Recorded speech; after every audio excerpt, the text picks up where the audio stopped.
Governor Sakaja has refused to produce documents to show you the expenditure side of this money. And therefore, even your world development programs is not safe. Thank you very much, Nairobians and Kenyans.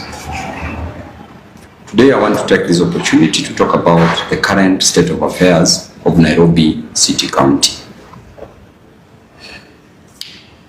There is a conduct and becoming of the current Nairobi governor, Mr. Johnston Arthur Sakaja, in the running of Nairobi County. I want to let Nairobians and Kenyans know that there is a plan that has been hatched by the governor to take a loan of 6.92 billion Kenya shillings from Sidian Bank. We all know the owner of Sidian Bank, which is closely associated with the President of the Republic of Kenya. When the cooperation was signed between the county government and the national government, Governor did clearly state that he was helpless and could not work for Nairobians. He was clearly calling the national government for help, and that the responsibility that was bestowed on his shoulders, that rested on his shoulders, was clearly transferred to the national government. A clear indication of incompetence.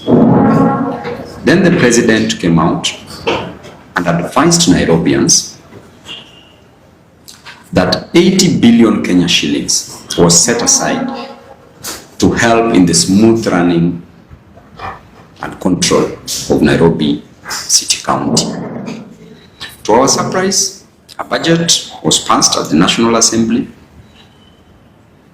and that 80 billion Kenya shillings was not budgeted for. I did ask the Minister for Finance, Mheshimiwa John Badi, who clearly stated that there could be other means to fund Nairobi, because he himself could not see the 80 billion shillings in the current budget. And therefore, those were just mere statements of puff and misrepresentation of facts. Then we come to the elephant in the room, where the county government of Nairobi, through the governor, has decided to take a loan of 6.92 billion Kenya shillings. What do they say? That this money will be used, in different wards to fund the ward development programs at a tune of 2.8 billion Kenya shillings, and that the remaining money will be used to pay salaries. Now, these are the facts for Nairobians. Number one, there is an existing loan that was taken in 2011 from Equity Bank of 2.5 billion Kenya shillings. These 2.5 billion Kenya shillings could not be paid by the then city council. Then was a city council.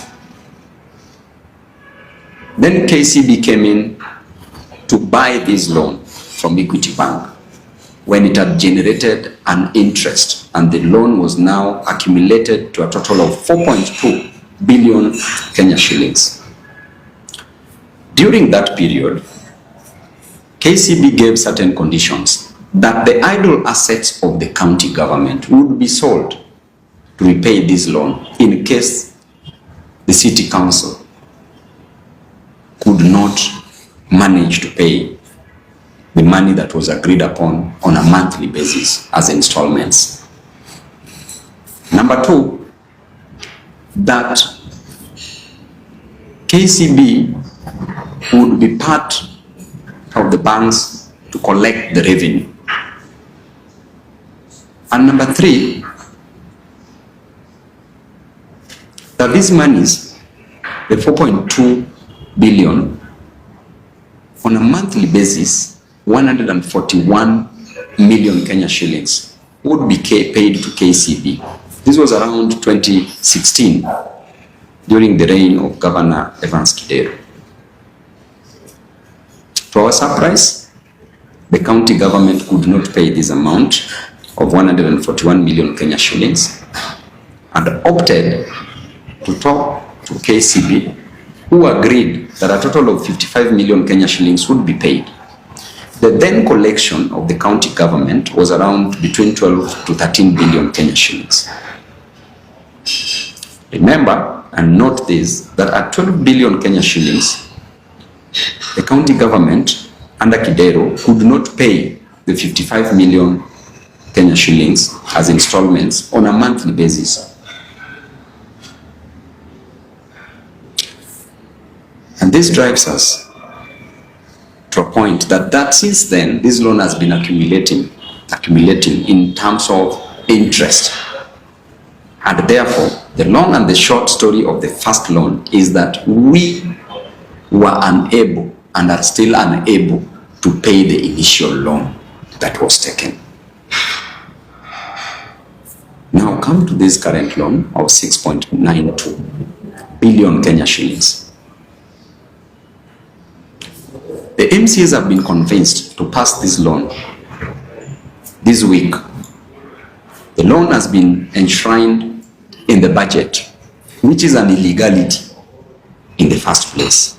Loan put in as a revenue, source of revenue, but how it is being spent, the expenditure part of the loan, has not been indicated. Even the MCAs who are being lied to, that they'll be given 2.8 billion Kenya shillings as forward development programs. That money has not been indicated how it will be spent. In the cash flow statement, it should show cash in and cash out. Cash in is coming. Cash out has not been shown, which means that this money is going to be used for campaigns. This is money that is going to be stolen. This is money that is going to be defrauded. And who is going to pay this money? Pay back this money? Wananchi wa Nairobi, through their hard-earned cash. I want to warn the MCAs and advise them at the same time that you should only pass this budget, this loan, on one condition: that you should be shown how this money will be spent.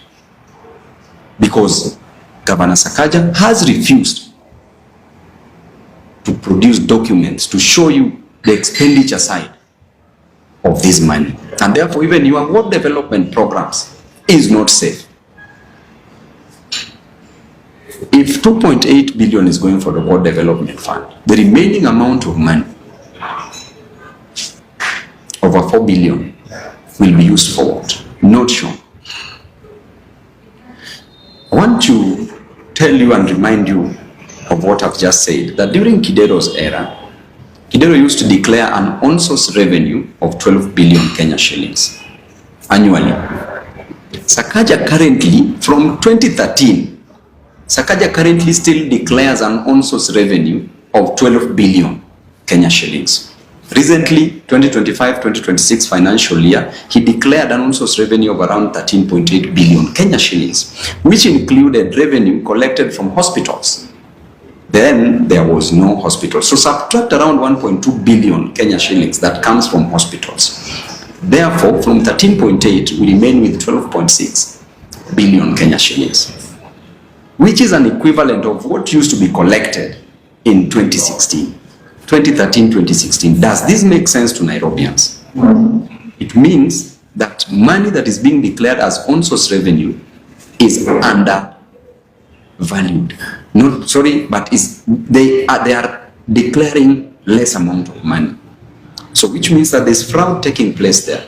Why would you take a loan of 6.92 billion Kenya shillings if the county government has its own source of revenue plus money from the national government of 20 billion?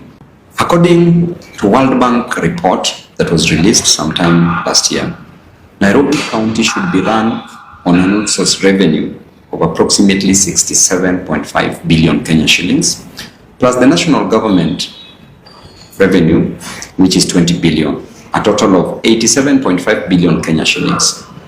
But instead, the governor of Nairobi declares an outsourced revenue of around 13 billion Kenya shillings annually, which was declared during Kidero's era. So that clearly tells you that the governor of Nairobi is part of the syndicate that is stealing money meant for Nairobians. Therefore, Nairobi has enough revenue, has enough money to run its affairs. You should not take a loan of 6.92 billion Kenya shillings. Number two, the choice of the bank, which is Sidian Bank. Where did we go wrong as Nairobians? Sakaja, why are you frustrating Nairobians? Why were you elected in the first place? Where have you lost direction? Sidian Bank, there is no competitiveness. No procedure followed to settle on this bank alone. So therefore, I know that you are an incompetent person. I know that even sweeping garbage is a problem. But I don't blame you, because we cannot finish garbage in Nairobi. If there's garbage in the office, we have to start by sweeping garbage in the office for us to sweep garbage in the streets. I want to tell Nairobians that you need to talk about this, because this money, 6.92 billion, it is you as Nairobian who is going to pay. No collateral shown. Assets of Nairobi will be sold. Can they show us the documentation about this loan? Let them come out clearly. To the MCS, for the first time, MCS, you are leaders, you are elected, you are not answerable to the governor, you are answerable to your people. Do not approve this loan. You know in your heart of hearts that this is fraud, that this money is going to be used for campaigns, that this money is being stolen. And you also know that you're being lied to, that you'll be given this money for world development. You're clearly being lied to. Do not pass this. But again, we must fight this, because as the incoming governor of Nairobi, we are not going to inherit money that has been obtained fraudulently. Nairobians will not pay back this money. And I can assure you, Sakaja, the moment you leave office, I will call you back. This money, you are going to explain it. Right now, you may get away with it because you are a friend of the state. But at the right time, I can assure you, you are going to be answering. You are going to pay back this money. We are going to follow you wherever you will go. I will follow you, and I will ensure that I handle you perfectly well. This election, you've lost it. Do not mess up this county. Nairobians, you will see what our honorable leaders are going to do. We are watching. Pass the budget of the county. This loan issue, do not pass it. Do not pass this. And you know why. You know why. Thank you, and God bless you.